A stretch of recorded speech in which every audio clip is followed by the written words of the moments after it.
her güne ekmek. Allah yaptı Hristos'u sahibi. Hangisini siz girdiniz Kruçe'ye. Apostolların yaptıkları 2. bölüm 36. yer. Victor Hugo'nun anılmış romanı Отверженные başlar öyle bir anlatmadan nice kapandan çıkan adam Jean Valjean çalır episkopun evinden gümüş kaşıkları. Onu polisler tutarlar da o sanır hani onu gene yollayacaklar kapana ağır işe. O kadar ki episkop der polisiye ki bağışladı cana bu kaşıkları. Polis adamları kol verip giderler. Episkop der çalıcıya onlardan sonra. Kardeşim benim, sen artık fenalığa ait değilsin. Sen artık iyilik insanısın. Bu kadar şaşılacak yaptık gösterir ne kadar büyük sevgilik aktı insanın üstüne göklerden. Petidesятница günü Piotr söyledi kendi sesleyicilerine, hani 2 ay geri bu kasabada onlar giyirdiler Hristos'u.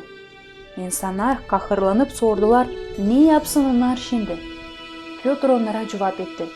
Pişman olun, hem vaatiz olun Hristos'un adına herkesiniz. Ki affedilmiş olsun sizin günahlarınız. Kurtarıcı aldı üstüne insanların kabahatini. Şimdi açanlar dönerler ona, kabahatları onların prost ediler. O şaşılacak iyi vergi. İnsanlar kabul ettiler, affedilmek sadece Hristos'un ölüsü aşırı. O ölü aşırı hangisinde kabahatlıydı onlar kendileri. Ne kadar acıyan hem kuvvetli var Allah. O kullandığı öldürüm günahını, doğunun aşırı getirdi insanlara kurtulmak.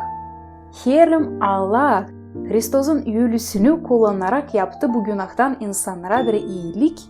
O zaman yok öyle bir fenalık, hangisini o çeviremeyecek iyile.